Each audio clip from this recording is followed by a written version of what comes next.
ወጀሮቶትኮ ብሕስራ እምባታት ሓፀሩ ሰብ ሰውነቱ ዳኽብሩ ብዛሓንቲ ማዕተብ ድነብሩ ደይ ሓደሻ ክልተ ደናገሩ ብጅግንነቶም ዓለም ዳመስከሩ ብሕታዊ ህዝቢ ተኡ ዝላዛኹም ሕርኽርኽ ደይብሉ ንጹር መንነትኩም ካጉራዳ ምዝጋድ ወንዘፍ ዕጣቕኹም ጽሪሪ ድበለ ፍልጡ ባህልኹም ወጀሮቶትኮ ነገር ሃም ነገርና ሰዋና ብሓደ ውላቶም መኻሮ ብጸገም ድሽግር ሃም ሓደ ሰማሮ ሰላም መዝሙራቶም ብሓደ ሓዋሮ መንተፍት ሕርትዒ በረኻ ሰፋሮ ትበተኽ መዓንጣ ወፅዓ መባረሮ ናስርዓት መርአያ ካጥንቲ ድጸንሐ ብደይ ዓንቀት ጽሑፍ ብዘንጊ ትመርሐ ብሞይዘር በአውራ ታሪኩ ድሰርሐ ዕባይ ጸባ ጸገብ ከረን ድፈንጭሐ ሓንቲ ወኣ ቃሎም ሓንቲ ሃይማኖቶም ተቐበልቲ ጋሻ መውልዖ ፍትቶም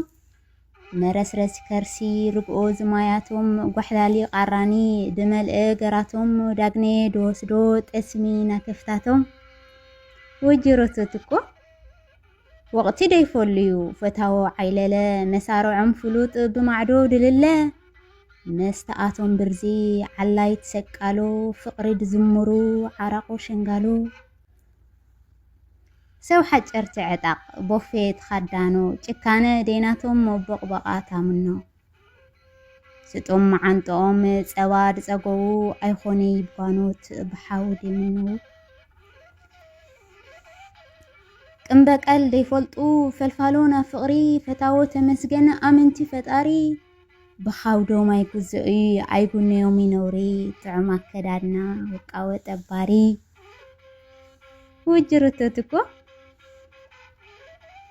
ወጀሮቶትኮ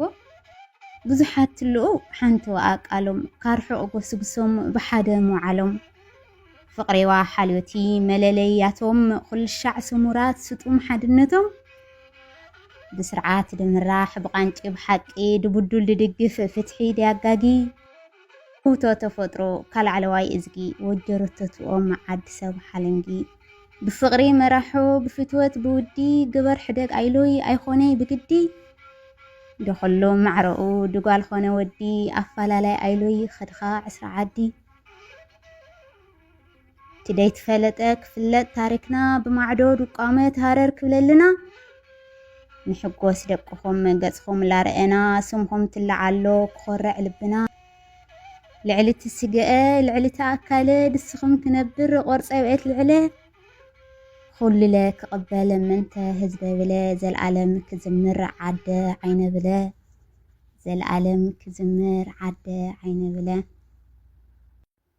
ገጣሚ ባርች ወዲ ኣቕራቢት ኣራንሺ ወጀራት عجابي عند رفاصة ጸጋይ ወዲ ሰብ ዓንደርታ ምስሊ ቪድዮ ደመር ወጀራት 10 ዓዲ ግራገሮ 2017 ጉንበት 15 انا اقحرين لا تنيو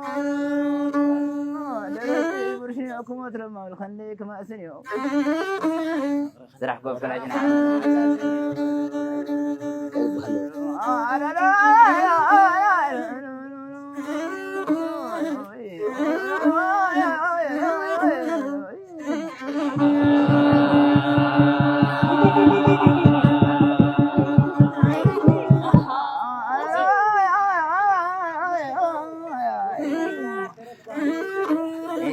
Go!